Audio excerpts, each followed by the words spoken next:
All right, let's get into it. All right, hey everyone, this is Eli, and welcome back to the Athlete Recruitment Code. Today's episode is going to be awesome. You guys are in for a treat. Today we're joined by Tom Davis, the founder of Total Sports Recruiting, a former minor league player, and someone who has spent 35 years helping baseball athletes and other athletes navigate the recruitment world. He's coached at the college level, taught in classrooms, worked as an administrator, and coached multiple sports, giving him a uniquely deep perspective. And I got to say, this is an awesome opportunity and a real treat for everyone watching. Tom is with us today to pour even more value into this art community and share what he's learned from decades of guiding athletes. Tom, thank you so much for being here. Oh, guys, it's great. Um, uh, it's still a little cold down here in Texas, and I'm a little mad about my Steelers yesterday, but I'm ready to roll. Hey, Aaron Rodgers will bring him back. So I think without further ado, we got some great questions. Tom's going to provide his perspective, and then we're also going to tag team him. I guess the first question that all of our viewers kind of want to know is like, after 35 years in the recruitment world, what's the biggest misconception that parents still have about the recruiting process? Going back and all that, I mean, when I was recruited, I was recruited for baseball and also coming out of Pittsburgh for football and had a lot of things. The recruiting process from me, I mean, back then you talked on a phone that was on a wall. You got letters and you talked to coaches at school. And if they visited your house, there was no social media, no text, no anything else like that. Um, the biggest thing that that I can see is that you're gonna, you know what? Oh, my kid's good enough. He's gonna be found. People will find him. That or going to showcases without coaches knowing your kid is going to be there, going thinking you're going to be discovered. I try to tell people, I mean, look, hey, when I was a college coach, I got the 200 kids that were going to the showcase. I looked into my recruiting database. Oh, good. Man, I have 8 kids that I'm going there to lay eyes on, that I'm recruiting. Now, every once in a while, you see that kid that runs 6'5" and a 60, or you hear the bat or the mitt pop, and then okay, let me go over. But I mean, what people don't realize is, yeah, there's 35 coaches there, and guess what? We're all talking about those 10 kids that we're there to see, and sorry, I mean, your other 185 or whatever, they're going home with a nice shirt and they got some experience and all that. It's why I like to get my kids early, and I will send them, depending on skill set level, to a showcase or a camp freshman or sophomore year, just for the experience, to see how it is and everything like that. Coaches already and coaches will already know about them. I mean, you have to have a baseline of, okay, here's the kid. The reason that I'm successful in what I do, when I get those kids early and they work and they follow the plan and all that, coaches through updates watch them grow up, and they get information on me, different stages of that, and they watch them grow up before their eyes. So they're very easy people to recruit. Yeah, that's amazing. I really like what you said. What was so powerful is kind of the personalization of the process, understanding that you need to build experience. But also, a big point that Ryan and I, have discovered is that a lot of athletes look at their recruitment profile as just their sport, the stats, the highlights, the metrics. But recruiting is so much more than that. The athletes who truly stand out are the ones who, balance their academics, their character, their development off the field. And the most successful recruits take what most people see as these separate pieces, their sports, their school, their habits, their mindset, and weave them into one fabric. And then when they do that, improvement in one area naturally strengthens every other area. And that's where like the real momentum happens. And I just want to hear your thoughts and perspective on that. Yeah, it's. I mean, you hit the nail right on the head, Eli. When I talk to my players and clients, and let's talk recruiting. When you're, I always tell them, I said, you have to be happy when you're deciding on a school three ways. Number one, program wise, baseball wise, you have all your questions answered. Number two, and this is what fails right now, and we could talk about it a little if you'd want. Academically, okay? Kids, kids are committing to schools that don't even have their major or what they want to do and all that. Then they're getting there and they're getting unhappy. When you're unhappy with baseball, academics, and the third one is socially and the environment. If you go to a school and you're not happy with the environment that you're in, it's going to leak down into the other two. And that's what happens, I think, so much today. I always talk about to my kids and parents and a free initial thing. I said, they're like, man, can you get me into LSU? I said, Mom, Dad, we're going to get your son into a right fit school. That means where they want him, he likes them. Hey, do you like the school and everything? Do they have your major? Are you going to be happy academically there? I mean, you have to be happy where you're going, especially if you're going out of state. And I want to put this in because so many people want to stay close to home. And it's funny, you talk to mom, well, if you could keep him 2 or 3 hours. I said, well, you know something? I said, we're just knocking out 99% of the possibilities that your son has. I mean, I'm in Texas right now, and they're a lot like the state of West Virginia used to be when I was up in Pittsburgh. And that, college coaches were like, Coach, we don't even recruit in the state of West Virginia if we're out of state, because if they don't go to West Virginia or Marshall, they're going to stay in and go that route. So, I mean, a lot of things. We made a lot of avenues getting kids out of there. Texas, now I'm starting to get some kids. Hey, you know what? Hey, guys, guess what? Everybody has green, and green spends the same way in West Virginia, North Carolina, Florida, as it does in Texas. And I tell these people when I was leaving to move down here, everybody on the East Coast, all of the coaches that I know and throughout the Midwest, they had one thing in mind: send us Texas kids. We know they can play. We know there's an overabundance of talent. Please just send us information on kids. Yeah, I love that. And also, I just want to ask one quick question too. You were talking about, schools being the right fit for the student athlete.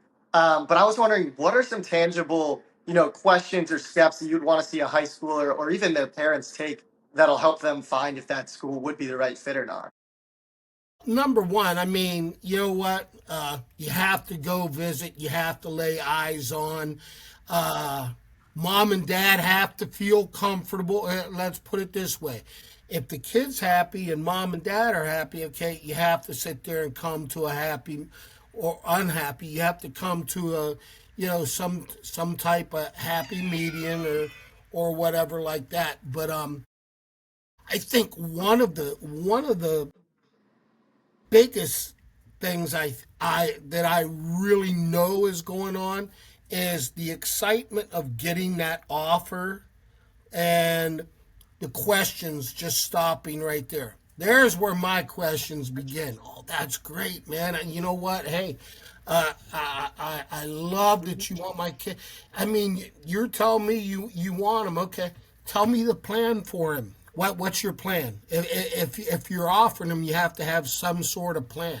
And I think that everybody gets so excited with the offer, they cut themselves off there, and then they get sidetracked where, wow, okay, I didn't know you were planning on redshirting me. I didn't know that you were planning on using me for the developmental team and coming up that way. I didn't know you had a developmental team.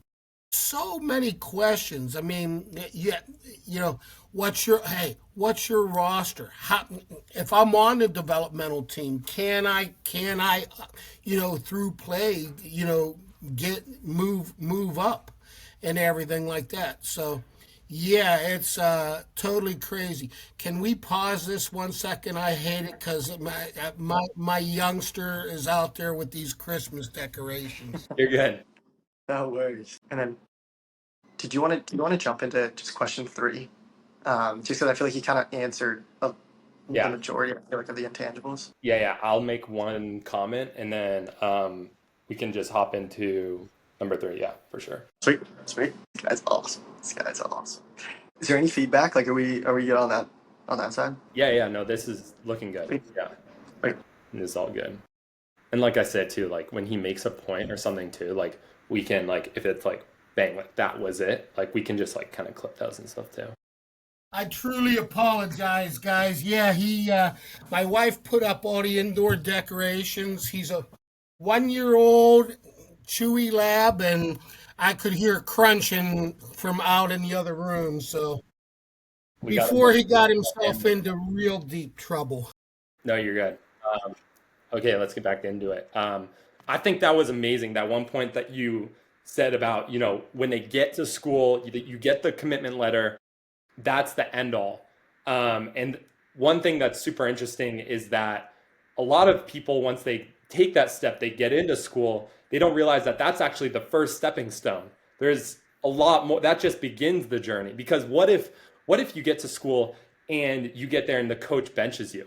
And if your whole identity surrounds you being an athlete, how do you navigate that? Or what if you get injured and now you can't play anymore? Or what if like you're on the developmental team? Or what if your grades aren't holding up and you can't travel now? There's so many layers to understanding about being an athlete that if you don't build a good foundation early on, once you do take that step along the journey, you can be prepared to overcome any challenges and create your own opportunities. And instead of looking at things as setbacks, look at them as setups. Like, how can you get that perspective so that you can actually perform and navigate all these circumstances? So that was awesome. One of the other questions I wanted to ask you today is what matters more today? Like, there's so many things. There's showcases, there's travel ball, there's direct coach communication. How do you kind of, through your approach, you know, talk to parents and ask what matters right now? Before I get there, I just want to piggyback off of one thing that you said. Like you were like letter of commitment. Hey, this should be done when you accept a verbal offer. If you're sitting in the office and they do that and they're asking you for a verbal offer, before you get that letter to even sit there, I mean, you should have the information. I mean, I'm gonna use a young man who very good. Kid will be 22 years old. He played at West Virginia, played for me in high school, JJ Weatherholt, and he committed after his freshman year of high school to West Virginia. Just loved the school. It was 75 miles down the road. They're big time in the Big 12. And believe me, he had the talent, and they made the offer, and I never worried about it. But I'm coaching a summer league team or a fall league team through PBR called the Appalachian Aces, to where three kids on the team also are infield commits in his year to West Virginia. And it was funny. I remember telling him and his dad. I said, "Oh, big guy," I said, "everything's good." I said, "Now, when you get there and you start fall ball and you go out to shortstop and you see 7 or 8 kids there," he's like, "What are you talking about?" And I said, "Yeah, there's going to be 7 or 8 kids." I said, "Going to keep 2 shortstops, probably 3 or 4 middle infielders out of all the shortstops and second base. What are the other guys going to do? Well, guess what? They're gonna be looking. If their players are going to be looking somewhere else, or else they're going to be, um, you know, going to school there, and now it goes. Hey, did I come here because West Virginia can help me? Now JJ, I mean, it's just he was a number one draft pick of the Cardinals last or 2 years ago. Last year, he played one. He's going to be in the starting lineup for the Cardinals this year from the beginning of the year. They didn't want to bring him up and start everything, but I mean, he moved from high A through double A, triple A, hitting over 300, hitting for power, knowing how to drive runs in. The kid doesn't strike out. You know what? And he's phenomenal in the field and on the bases. I mean, you're looking, keep his name in mind, guys. You're looking at a major league all star, and the kid just has the greatest median mindset I have ever seen. You would not know if JJ went 30 for his last 40 or zero for his last 40. You'd never know it by looking at him and his approach to the game. There's no change in him.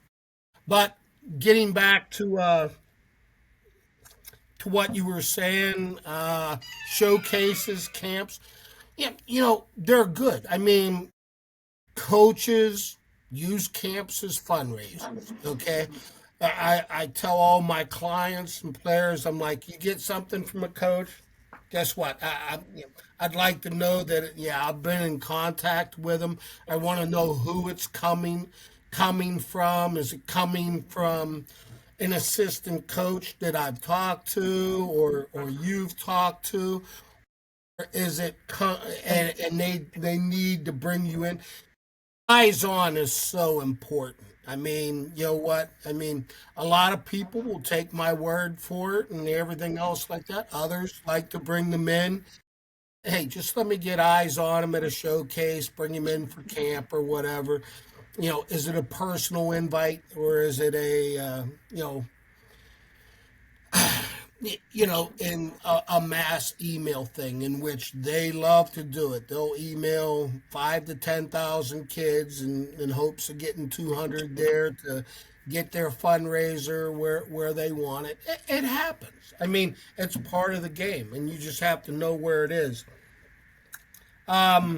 Cases ex, can expose you in two ways, either really good or really bad. I mean, I go to showcases, and I'm going to tell you what, I mean, the amount of kids there that are running eight something 60s, I'm like, come on now. Or you're a pitcher there and you're throwing 70 miles an hour. Guys, come on. I mean, you know what? I understand. I love that you love baseball and all that. You know what? It's just not going to be there. We get to the metrics and what you were saying. I will tell you one thing.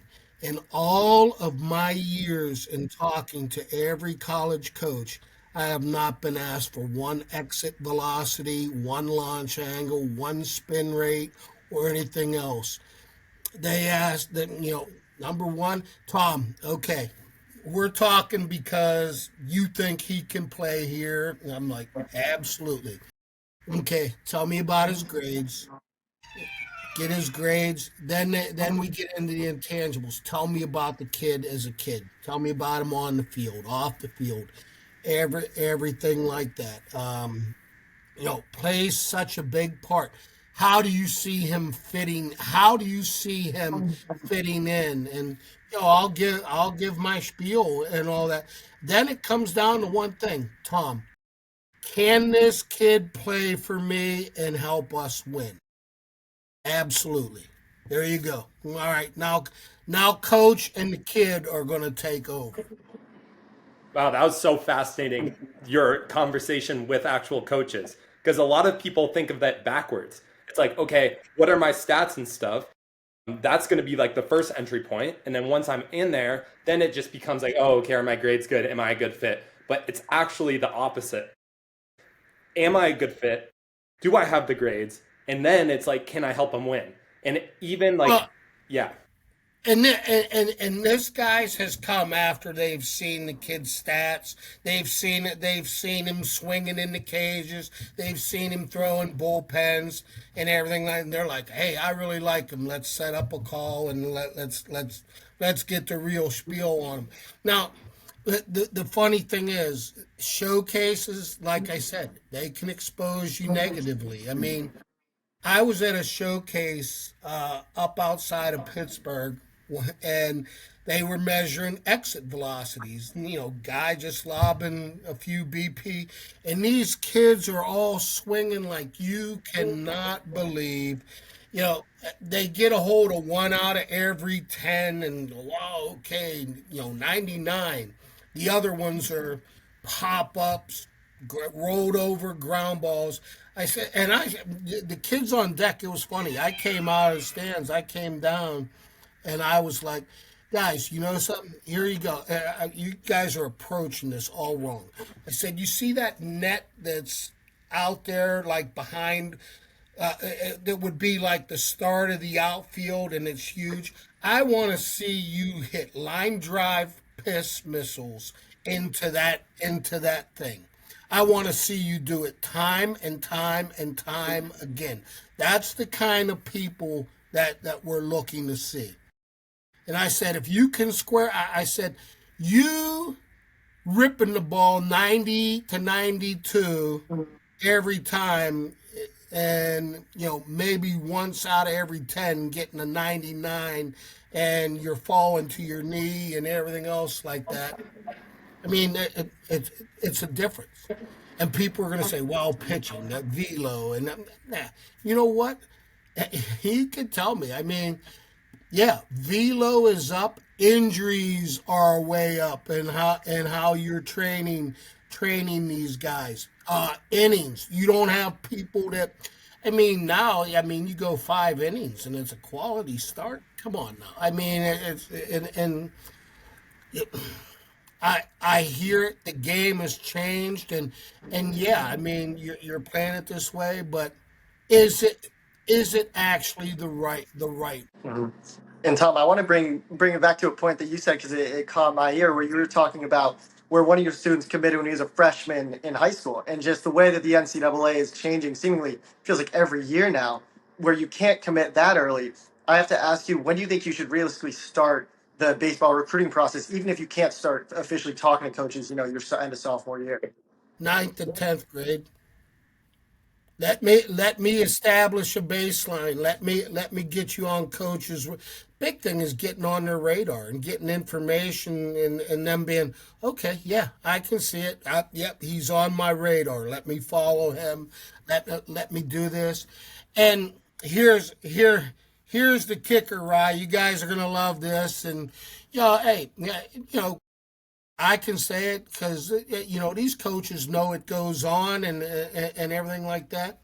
If you think that kids aren't committing now until, or coaches aren't being able to communicate with kids until that time period and all that, yeah, and you're sadly mistaken.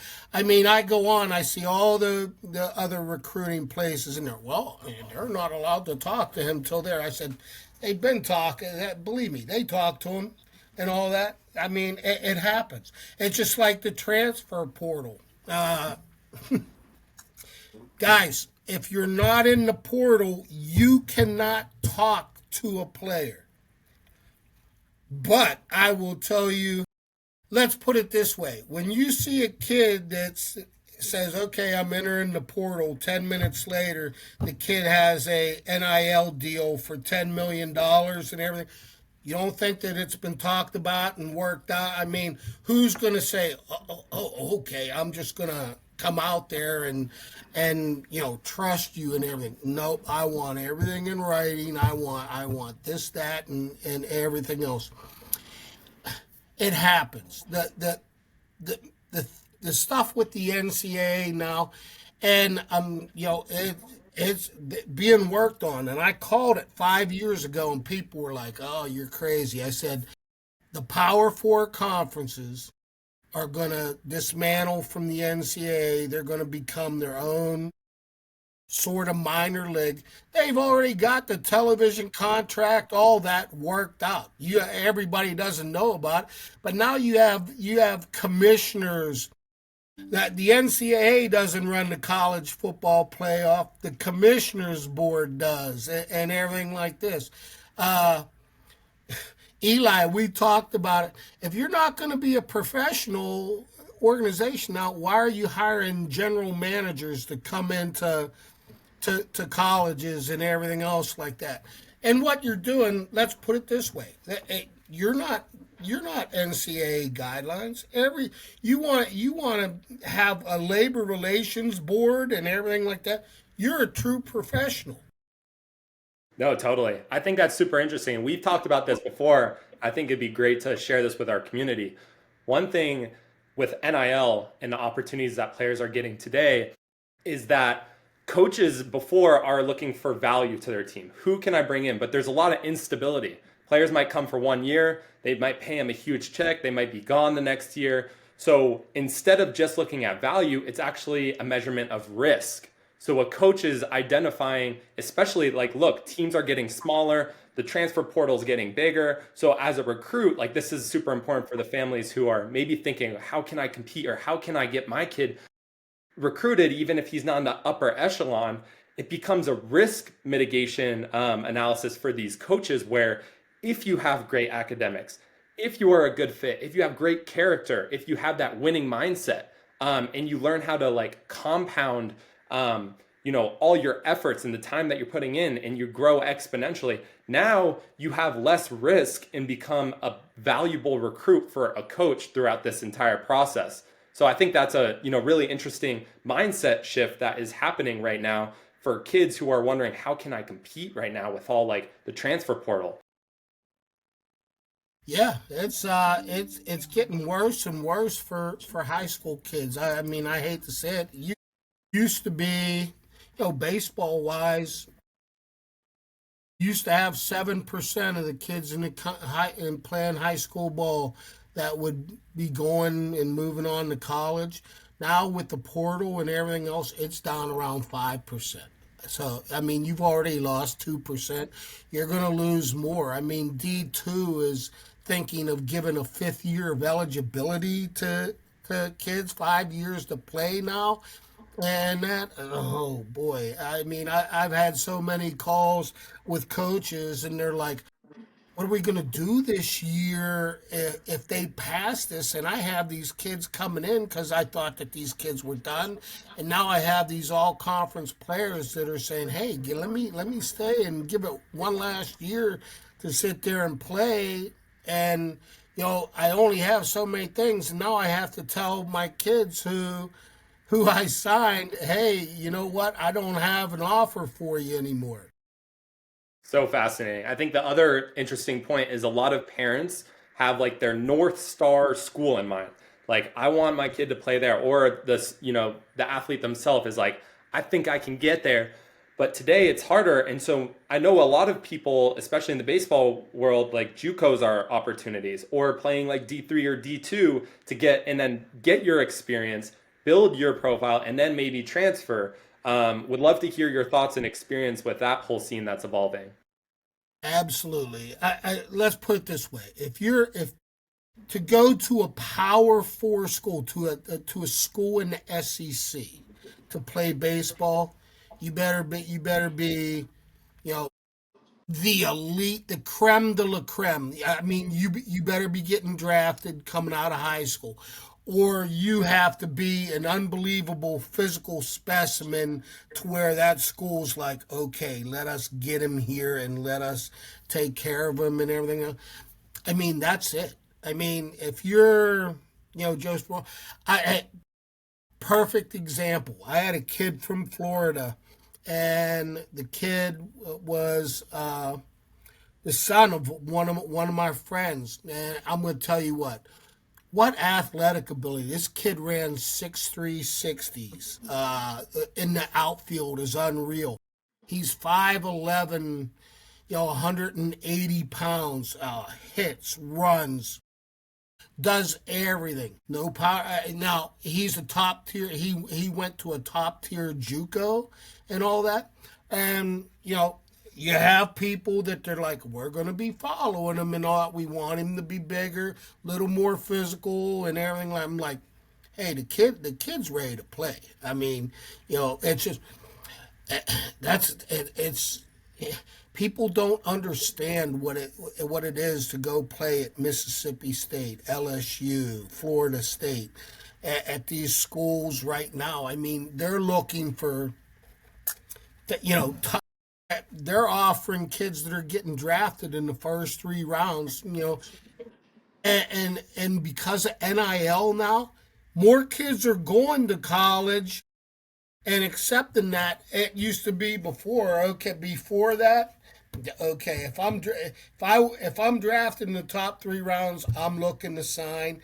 Anything else, yeah, I'm looking to go JUCO or maybe go play 2 years, get a little bigger, develop, get some stats, and look to move up the board in the draft and everything like that. So, yeah, it's just such a difference. The talent is there. Pitching wise, they love the velo guys. If you see the ERA, I mean the ERA for Division 1 baseball was over 7 as a whole combined thing. And I'm going to tell you what, the best pitchers that I see out there that sit there and give everybody trouble are guys that throw 89 to 92 and and know how to pitch, have great breaking pitches, they throw strikes, they know how to pitch, they know how to get people out instead of being just throwers. I mean, case in point, I was down at Globe Life Field down here watching the Big 12 championships, and they brought in a reliever, and they had his walks and all that per 9 innings, 17 walks per 9 innings. How is this kid getting on the? He came in, the first thing he did was walk the bases loaded, and I'm like, kid, yeah, you know what? I mean, there's no way that you'd ever see the field in my pitching staff. You're not ready until, yeah. I mean, it's great, man. You're tearing it up there, 95, 96. But you know what? There's a little thing there that you got to throw it over that actually. I mean, people were just standing there with the bat. It was funny, and I'm like, I mean, they're not even ready to hit. They're like, all right, hey, you know what? Until he shows he could throw a strike or two in a row, we're not even going to get interested. So, yeah, it's crazy. But the whole thing with velo, I mean, everybody thinks if you have it, they can sit there and fix it. And I mean, you've already learned a way, and then tinkering with mechanics when you get up with kids that throw like that. It's hard. I've heard so many people contacting me about Paul Skeens with the Pirates and what a nightmare he's going to be because his arm's going to blow out and everything. I'm like, there's nothing wrong. I said the best thing the Pirates did was they didn't do one thing with him. They're like, just throw, big guy. Because I said, if you look at him and all that, yeah, little quirky motion, but he's an easy 100. He's smooth all the way through, all the way through. I mean, he'll tell you if I want to, I can ring it up there 105, 106, and that. But that's not my thing. I mean, I do this, and then I throw great off-speed pitches. This year, it was funny just watching him throw, and for me being around so much, he threw way more breaking pitches, threw backwards in the count and all that. He's learning how to pitch right now, along with having the great stuff. That's why he's one of the best in the business. Yeah, and then one question too. I feel like there's no surprise in this one here, but a parent is going to be involved in this process. It's not just going to be that high school student athlete, but I Here think there we, is here we that fine go. line. Here we go. Go Here ahead. we go. There's that fine line for parents' involvement in the recruiting process, right? But I think they're, on one end, it'll be great. Like they need to be involved, but on the other end, they can go too far. So what is that line? How do you toe that if you're a parent and trying to help your student athlete? Here's my rule. When I take you on as a client, or if you played for me and you're going to be there, I'll sit down with the parent if you and everything, and I'm like this. Best thing that you can do, especially client wise, welcome aboard, guys. You know what? You can call me at any time, but I don't want you to send one email, have one conversation with a coach. They don't want to talk to you. They want to hear they're recruiting him. They're going to talk to me. Sit back, relax, enjoy the ride. We'll keep you abreast of everything that's going open. Whatever you do, sit there. And you're hiring me because you don't want to do all this. Number one, I'm smart enough to know that if I let you do it, guess what? I mean, you have to remember one thing, parents. When you send emails out for your kid, you don't think that coaches think that you're biased because they're your kid. They're going to get, instead of this kid throwing 83, well, he topped one time. He had a pull down of 89. They don't want to hear that. They want to hear what the kid's throwing in game-like situations and everything like that. So I think that's why coaches love me, because they don't hear from my parents and everything. And the other thing is, and I know I have a good client when they're like, Tom, we're just looking for him to go play Division 3 NAIA. Find us a fit, find him a home where he's going to like it. He's going to like going to school and everything else like that. And I've had kids that I felt, hey, they have a shot at the next level if they go in and keep progressing. But that mindset right there, you got to remember, less than 1% sit there and move on into the upper level and all. You guys know it. I mean, playing golf. I mean, you guys, I know are very good players. Now, are you going to go out and play with Tiger and Rory and all those guys and everything? People have no idea what the elite of the elite is and everything. I'm like, yeah. So what you're telling me is, Vlad Guerrero couldn't go hit pitchers at LSU and everything like that. I mean, come on, guys. In all seriousness, I mean, it, they'd walk him every time. Something that a lot of people in the playoffs should have picked up on. I couldn't believe pitches that he was getting the way he was hitting. I mean, comes a certain time. Okay, big guy, you're not going to beat us, but they let him do it an awful lot. What I tell my people is, go watch a Division 3 game, go watch a Division 2 game. I have so many Southern kids and I send them out to the Mountain East Conference and PSAC, which is West Virginia and Pennsylvania, and they make up the Atlantic region. And that Atlantic region, the last 4 years, has had a team in the NCAA Division 2 finals. They always have 6 to 8 teams that are in the top 25. Awesome baseball school. You want to see 90? You're going to see over 90 every game and everything like that. You know what? There's no shame. They have teams that can play, and there's a lot of reasons you don't see Division 1 teams playing top tier Division 2 teams or top tier JUCO teams. Why do you think that is? Because if they lose, guess what? Their program just goes down.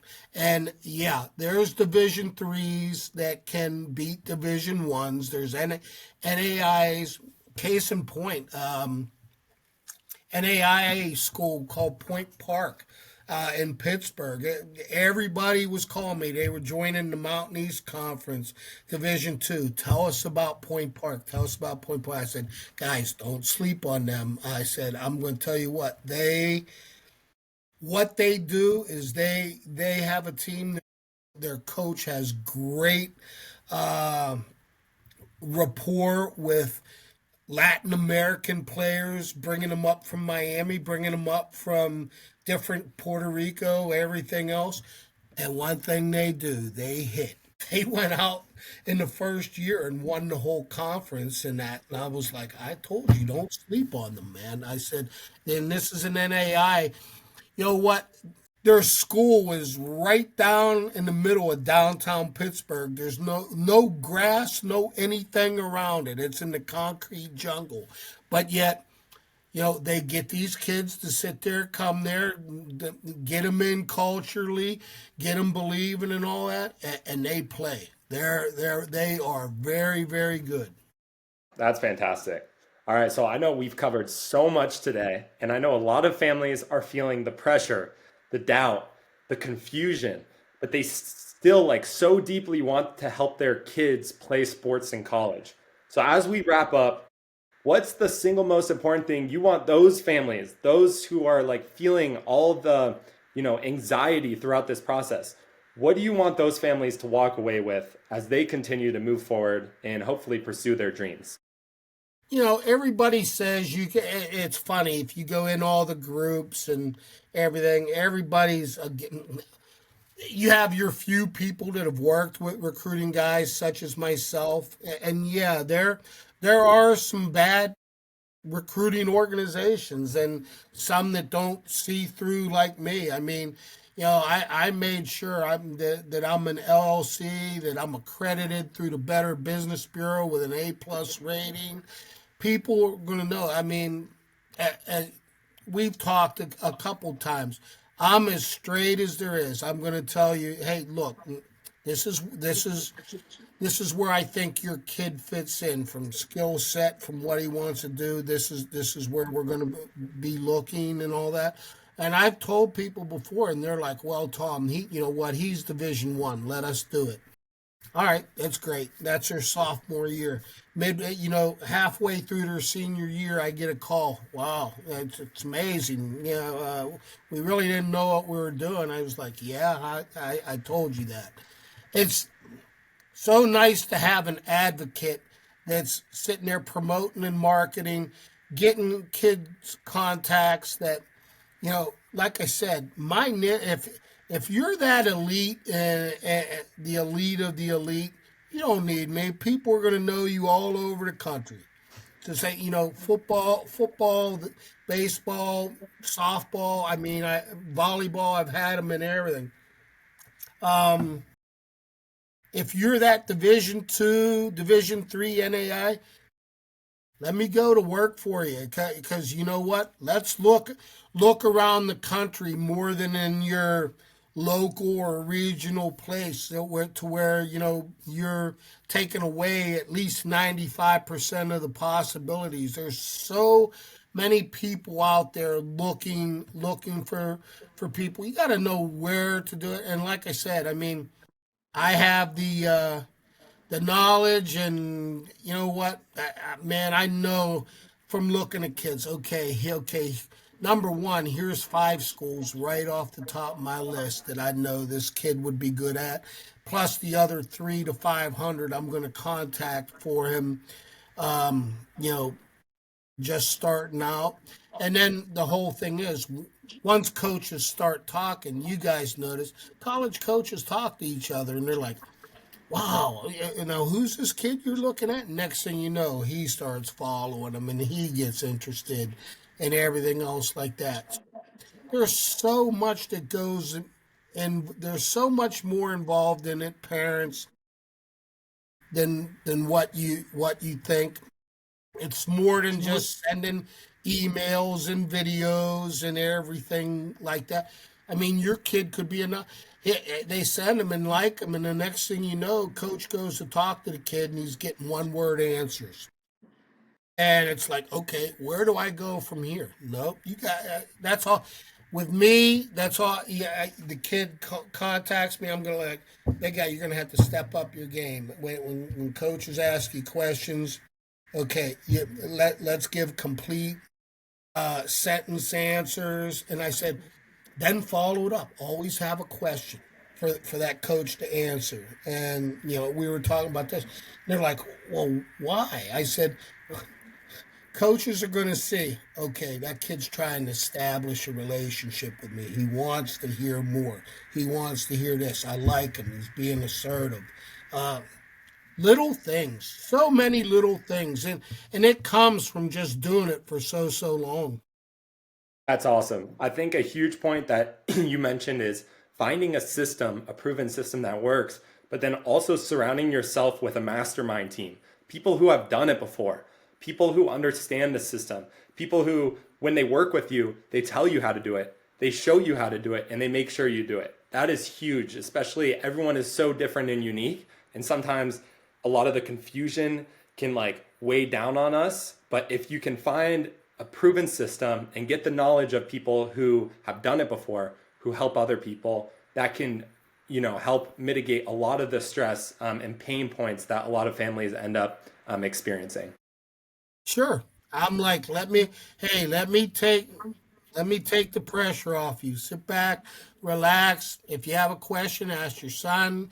You have unlimited consultation with me. Hey, pick up the phone, give me a call.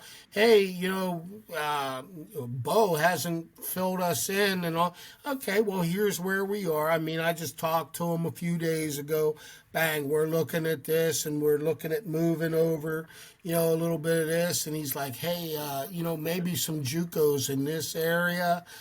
Fine, let's go, and everything like that. As long as it's in his thing. And the other thing is, man, you know what? It was funny because you were talking about the shooting for the stars. When we first go, first thing I do is I'm like, all right, kiddo, give me 5 to 7 schools that are on your wish list.